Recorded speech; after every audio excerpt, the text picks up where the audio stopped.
Residential FSIയും unit BUA എന്ന് പറയുന്ന രണ്ട് ലെയറുകളാണ്. വളരെ ഇമ്പോർട്ടൻ്റ് ആയിട്ടുള്ള രണ്ട് ലെയറുകളാണ് പ്രീ DCRൽ ഇവ രണ്ടും. ഈ റെസിഡൻഷ്യൽ FSIയും യൂണിറ്റ് BUAയും നമ്മൾ ഒരുമിച്ചാണ് വരയ്ക്കുന്നത്. അത് ഏകദേശം ഒരേപോലെയുമാണ് വരയ്ക്കുന്നത്.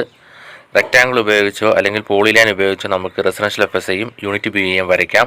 ഇത് വരയ്ക്കുമ്പോഴത്തേക്ക് നമുക്ക് സിറ്റ് ഔട്ടിൻ്റെ ഏരിയ അതുപോലെ തന്നെ ബാൽക്കണി ഏരിയ ഇത് രണ്ടും നമ്മൾ ഡിഡക്റ്റ് ചെയ്യണം. അതായത് ഇത് രണ്ടും വരയ്ക്കേണ്ടതില്ല. ഇത് രണ്ടും പിന്നീടാണ് നമ്മൾ വരയ്ക്കുന്നത്.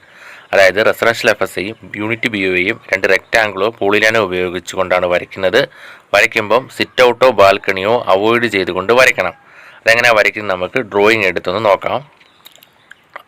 ആദ്യം നമുക്ക് റെസിഡൻഷ്യൽ FSI വരയ്ക്കാം. അത് ലെയേഴ്സിൽ റെസിഡൻഷ്യൽ FSI എന്ന ലെയർ സെലക്ട് ചെയ്യുക. അത് റെസിഡൻഷ്യൽ FSI നോക്കുക, അത് ആൽഫബറ്റിക് ഓർഡറിലാണ്, അത് കണ്ടുപിടിച്ച് നമ്മളത് സെറ്റ് ചെയ്യുക. സോ റെസിഡൻഷ്യൽ FSI ഇവിടെ കാണും. റെസിഡൻഷ്യൽ FSI എടുക്കുക. ഓക്കെ, അങ്ങനെ റെസിഡൻഷ്യൽ FSI എന്ന ലെയർ സെറ്റ് ചെയ്തു. നമ്മൾ പ്ലാനിലാണ് ഇതെല്ലാം വരയ്ക്കുന്നത്. ഇതിൽ നമുക്കൊരു സിറ്റ് ഔട്ട് പോർഷൻ ഉണ്ട് ഫ്രണ്ടിൽ. ആ സിറ്റ് ഔട്ട് പോർഷൻ അവോയ്ഡ് ചെയ്തുകൊണ്ടാണ് നമ്മൾ ബാക്കിയുള്ള ഫുൾ ഏരിയ കവർ ചെയ്യുന്ന രീതിയിൽ ഒരു റെക്റ്റാങ്കിൾ അല്ലെങ്കിൽ പോളിലൈൻ ഉപയോഗിച്ച് വരയ്ക്കുക. നമുക്കിവിടെ പോളിലൈൻ ഉപയോഗിച്ച് വരയ്ക്കാൻ പറ്റും. അപ്പോൾ ഞാൻ പോളിലൈൻ ഉപയോഗിച്ചുകൊണ്ട് ആ സിറ്റ് ഔട്ട് പോർഷൻ കവർ ചെയ്യാതെ സിറ്റ് ഔട്ട് പോർഷൻ അവോയ്ഡ് ചെയ്തുകൊണ്ട് അതിന് ചുറ്റിനും ജസ്റ്റ് ഇതേ കണക്ക് വരയ്ക്കുകയാണ്. ആ സിറ്റ് ഔട്ട് അവോയ്ഡ് ചെയ്തുകൊണ്ട് ലാസ്റ്റ് C കൊടുത്ത് ക്ലോസ് പോളി ആക്കുകയാണ് ചെയ്യുന്നത്. സോ അപ്പോൾ അത് ഒരു ക്ലോസ് പോളി ആയിട്ട് അങ്ങനെ കിട്ടി. അങ്ങനെ ഗ്രൗണ്ട് ഫ്ലോറിൽ അത് കംപ്ലീറ്റ് ചെയ്തു. ഇനി അടുത്ത നമുക്കത് ഫസ്റ്റ് ഫ്ലോറിലും ഇതേപോലെ തന്നെ ഇതേ റെക്റ്റാങ്കിളോ അല്ലെങ്കിൽ പോളിനോ ഉപയോഗിച്ചുകൊണ്ട് സിറ്റ് ഔട്ടോ ബാൽക്കണിയോ ഇല്ലാതെ ബാക്കി പോർഷൻ ഫുള്ള് നമ്മളിവിടെ ഫസ്റ്റ് ഫ്ലോറിലും വരയ്ക്കണം. ഇവിടെ റെക്റ്റാങ്കിൾ എടുത്തത് വരയ്ക്കാൻ പറ്റില്ല. റെക്റ്റാങ്കിളാണ് ഞാൻ ആദ്യം എടുത്ത് റെക്റ്റാങ്കിൾ വരയ്ക്കാൻ പറ്റില്ല. ജസ്റ്റ് പോളിലൈൻ എടുത്താണ് വരയ്ക്കേണ്ടത്. പോളിലൈൻ കാരണം അവിടെ റെക്റ്റാങ്കിൾ അല്ല, കാരണം റെക്റ്റാങ്കിൾ പോർഷൻ അല്ലാത്തതുകൊണ്ട് നമുക്ക് പോളിലൈൻ എടുത്ത് വരയ്ക്കാം. പോളിലൈൻ എടുത്തിട്ട് ജസ്റ്റ് ഓപ്പൺ ടെറസ് ഒന്നും അതിൽ ആഡ് ചെയ്യേണ്ട. നമ്മൾ ജസ്റ്റ് വാൾസിനുള്ളിൽ വരുന്ന ഏരിയ, എന്നാൽ വാൾസിനുള്ളിൽ വരുന്ന സിറ്റ് ഔട്ടോ മറ്റു കാര്യങ്ങളോ ബാൽക്കണിയോ, ഇപ്പം എൻ്റെ ഫസ്റ്റ് ഫ്ലോറിൽ ബാൽക്കണി ഇല്ല. ബാൽക്കണി ഉണ്ടായിരുന്നുണ്ടെങ്കിൽ ആ പോർഷൻ ഇവിടെ ആഡ് ചെയ്യേണ്ട ആവശ്യമില്ല. അങ്ങനെ നാല് ചുറ്റിനും ജസ്റ്റ് വരച്ച് ഒരു ക്ലോസ് പോളി ആക്കുക. ലാസ്റ്റ് വരുന്നത് C കൊടുത്ത് ക്ലോസ് പോളി ആക്കുകയാണ് ചെയ്യുന്നത്. വരച്ച് വരികയാണ്. ജസ്റ്റ് ഇത് വരയ്ക്കുമ്പോൾ ശ്രദ്ധിക്കുക കൃത്യമായിട്ട് തന്നെ, കാരണം നമ്മൾ area calculation, floor space index, coverage എല്ലാം കാൽക്കുലേറ്റ് ചെയ്യുന്നത് ഈ പറയുന്ന റെസിഡൻഷ്യൽ FSIയും യൂണിറ്റ് BUA ഒക്കെ വെച്ചിട്ടാണ്. ജസ്റ്റ് അതുകൊണ്ട് കൃത്യമായിട്ട് വരയ്ക്കുക. ആ രണ്ട് ക്ലോസ് പോളിയായിട്ട് നമുക്കിവിടെ കിട്ടിക്കഴിഞ്ഞു. ഇനി അടുത്ത് എന്ത് ചെയ്യണമെന്ന് നോക്കുക. അത് രണ്ടും ആ സിറ്റ് ഔട്ട് അവോയ്ഡ് ചെയ്ത് ജസ്റ്റ് വരച്ചിട്ട് മാർക്ക് ചെയ്യാനാണ് പറയുന്നത്. ജസ്റ്റ് അപ്പം മുകളിൽ പ്രീ DCRൽ മാർക്കിൽ നമ്മൾ ഫസ്റ്റ് നോക്കുമ്പോഴത്തേക്ക് നമുക്കവിടെ FSI എന്ന് പറഞ്ഞൊരു സാധനം കിടപ്പുണ്ട്. നമ്മളത് അതിലെടുത്ത് നോക്കുകയാണെന്നുണ്ടെങ്കിൽ റെസിഡൻഷ്യൽ FSIയും കിടപ്പുണ്ട്, FSIയും കിടപ്പുണ്ട്. അപ്പം നമ്മൾ ആദ്യം FSIയിൽ ഒരുപാട് എക്സിസ്റ്റിംഗ് FSI ടു അങ്ങനെ പല പല ഓപ്ഷനുകൾ FSI ആയിട്ട് ബന്ധപ്പെട്ട് കിടപ്പുണ്ട്. നമ്മൾ ആ FSI അല്ല എടുക്കേണ്ടത്. ആക്ച്വലി അതിന് മുകളിൽ കിടക്കുന്ന FSI ആണ് നമ്മൾ എടുക്കേണ്ടത്. അതായത് റെസിഡൻഷ്യൽ FSI എന്ന് പറയുന്നത്. ഈ FSIയിൽ ഒരുപാട് പോയിന്റുകൾ കിടപ്പുണ്ട്, എക്സിസ്റ്റിങ്ങും മറ്റൊക്കെ. പക്ഷെ നമുക്ക് വേണ്ടത് റെസിഡൻഷ്യൽ FSIക്കകത്ത് റെസിഡൻഷ്യലിനകത്ത് സ്പെഷ്യൽ റെസിഡൻഷ്യൽ അല്ല, റെസിഡൻഷ്യൽ ഡിഫോൾട്ടാണ് നമുക്ക് വേണ്ടത്. ഈ താഴത്തെ ഇപ്പോൾ എടുത്ത FSI അല്ല, മുകളിലത്തെ റെസിഡൻഷ്യൽ FSIക്കകത്ത് റെസിഡൻഷ്യൽ ഡിഫോൾട്ടാണ് നമുക്ക് ആവശ്യം. അത് ക്ലിക്ക് ചെയ്യുക.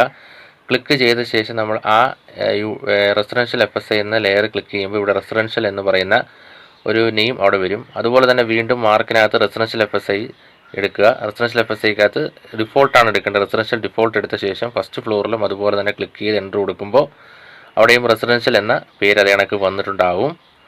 സോ ഇത്രയും ചെയ്യുമ്പോഴത്തേക്ക് നമ്മുടെ റെസിഡൻഷ്യൽ FSI എന്നത് കംപ്ലീറ്റ് ആയി.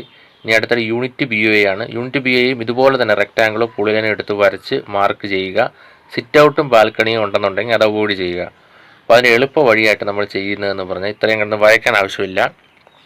ഇപ്പം നമ്മൾ വരച്ച ആ റെസിഡൻഷ്യൽ FSIയുടെ ലെയർ ഒന്ന് സെലക്ട് ചെയ്ത് കോപ്പി ചെയ്ത് മാറ്റി വെച്ചാൽ മാത്രം മതി. ജസ്റ്റ് റെസിഡൻഷ്യൽ FSIയുടെ ലെയർ സെലക്ട് ചെയ്യുക, അത് കോപ്പി ചെയ്യുക, ജസ്റ്റ് കോപ്പി ചെയ്ത് അങ്ങോട്ട് മാറ്റി പുറത്തോട്ട് വെക്കുക. അത് ഫസ്റ്റ് ഫ്ലോറിലും അതുപോലെ തന്നെ ചെയ്യുക. റെസിഡൻഷ്യൽ FSIയുടെ ലെയർ ഇപ്പം നമ്മൾ വരച്ച് വെച്ചിരുന്ന റെസിഡൻഷ്യൽ FSIയുടെ ലെയർ സെലക്ട് ചെയ്യുക, എന്നിട്ട് അതൊന്ന് കോപ്പി ചെയ്ത് പുറത്തോട്ട് മാറ്റി വെക്കുക. അപ്പോൾ രണ്ട് ലെയറും അങ്ങനെ മാറ്റി വെച്ചു. ഇതിപ്പം ചെറിയ ബിൽഡിംഗ് ആയതുകൊണ്ട് നമുക്ക് രണ്ടാമത് വരയ്ക്കുന്നുണ്ട്, കുഴപ്പമില്ല. വലിയ ബിൽഡിംഗ് ഒക്കെ ആകുമ്പോഴത്തേക്ക് നമുക്കത് ഒരുപാട് വരച്ചെടുക്കാൻ ബുദ്ധിമുട്ടായിരിക്കും. ഈ രണ്ട് ലെയർ സെലക്ട് ചെയ്ത ശേഷം ജസ്റ്റ് അതിൻ്റെ നെയിം മാറ്റി കൊടുത്താൽ മാത്രം മതി. ഇപ്പോൾ റെസിഡൻഷ്യൽ FSI എന്ന് കിടക്കുന്നത് മാറ്റിയിട്ട് യൂണിറ്റ് BUA എന്ന് പറയുന്ന ലെയർ ആക്കി കൊടുക്കുക. ഇപ്പോഴത്തേക്ക് അത് രണ്ടും യൂണിറ്റ് ബി ഒ ലെയർ ആയിട്ടുണ്ട്. കളർ മാറുന്ന നമുക്ക് കാണാൻ പറ്റും. എന്നിട്ട് ഇപ്പോൾ സെലക്ട് ചെയ്ത ആ യൂണിറ്റ് ബി ഒയുടെ ലെയർ ജസ്റ്റ് കൊണ്ടുപോയി നമ്മൾ മൂവ് ചെയ്ത്, കോപ്പിയല്ല മൂവ് ചെയ്ത് കൊണ്ടുപോയി വെച്ചാൽ മതി. ഇപ്പം ഞാൻ നേരത്തെ കൊടുത്ത ലെയർ ട്രീ ആയിരുന്നെന്ന് തോന്നുന്നു. അപ്പോൾ യൂണിറ്റ് ബി ഒ ഇപ്പോഴാണ് ആയത്. സോ അപ്പോൾ ആ യൂണിറ്റ് ബി ഒയുടെ ലെയർ രണ്ടും യൂണിറ്റ് ബി ഒയുടെ ലെയർ തന്നെ അത് സെലക്ട് ചെയ്ത് നമ്മളത് മൂവ് ചെയ്ത് നമ്മൾ ആ കോർണർ പോർഷനോട്ട് കൊണ്ടുവെക്കുമ്പോഴത്തേക്കിനും നമ്മൾ നേരത്തെ റെസിഡൻഷ്യൽ FSI ഇരുന്ന അതേ പോർഷനിൽ തന്നെ കൊണ്ടുവെക്കുക. അപ്പോൾ അത് അവിടെ ഒരു യൂണിറ്റ് ബി ഒയുടെ ലെയർ പുതിയതായിട്ട് ക്രിയേറ്റ് ചെയ്ത് കണക്കിരിക്കും. സോ അപ്പം യൂണിറ്റ് ബി ഒയുടെ ലെയർ അത് കണക്ക് നേരത്തെ നമ്മൾ റെസിഡൻഷ്യൽ FSI വരച്ച കണക്ക് വരയ്ക്കേണ്ട. ചെറിയ പ്ലാനാകുമ്പോൾ നമുക്ക് രണ്ടാമത് വരയ്ക്കുന്നതുകൊണ്ട് ബുദ്ധിമുട്ടില്ല. വലിയ പ്ലാൻ ആകുമ്പോഴത്തേക്ക് അത് ബുദ്ധിമുട്ടാണ്. അതുകൊണ്ടാണ് ഇങ്ങനെ എളുപ്പ വഴി പറഞ്ഞത്. ജസ്റ്റ് കോപ്പി ചെയ്ത് ലെയറിൻ്റെ പേര് മാറ്റി ആ പൊസിഷനിൽ കൊണ്ടുവച്ചാൽ മതി. ഇനി അത് മാർക്ക് ചെയ്യണം. ഈ മാർക്കിൽ യൂണിറ്റ് ബി എന്ന് പറഞ്ഞ ഓപ്ഷൻ അത് സ്പ്ലിറ്റഡ് യൂണിറ്റ്, എന്നിട്ട് സ്പ്ലിറ്റഡ് യൂണിറ്റിന് 1 എന്ന് കൊടുത്തിരുന്നാൽ മതി. കാരണം ഗ്രൗണ്ട് ഫ്ലോർ ആണെങ്കിലും ഫസ്റ്റ് ഫ്ലോർ ആണെങ്കിലും എത്ര ഫ്ലോർ ഉണ്ടെങ്കിലും ജസ്റ്റ് 1 എന്ന് കൊടുത്താൽ മതി. കാരണം ഒരൊറ്റ യൂണിറ്റിൽ തന്നെയാണ് വരുന്നതുകൊണ്ട് 1 എന്ന് കൊടുത്ത് എൻ്റർ കൊടുക്കുക. എൻ്റർ കൊടുത്ത ശേഷം നമുക്കത് കൊണ്ടുപോയി സെലക്ട് ചെയ്യുക. സെലക്ട് ചെയ്ത് കഴിഞ്ഞാൽ വരുമ്പോഴത്തേക്ക് എൻ്റർ കൊടുക്കുമ്പോഴത്തേക്ക് നമുക്കവിടെ സ്പ്ലിറ്റഡ് എന്ന് വന്നിട്ടുണ്ടാവും. സ്പ്ലിറ്റഡ് 1 എന്ന് വന്നിട്ടുണ്ടാവും. രണ്ടും ഒരുമിച്ചായിരിക്കുന്നത്. ടെക്സ്റ്റ് ഓവർലാപ്പ് ചെയ്ത് കാരണം എററാണ്. അതങ്ങോട്ടൊന്ന് മാറ്റി വെക്കുക. രണ്ടായിട്ട് തന്നെ മാറ്റി വെക്കുക.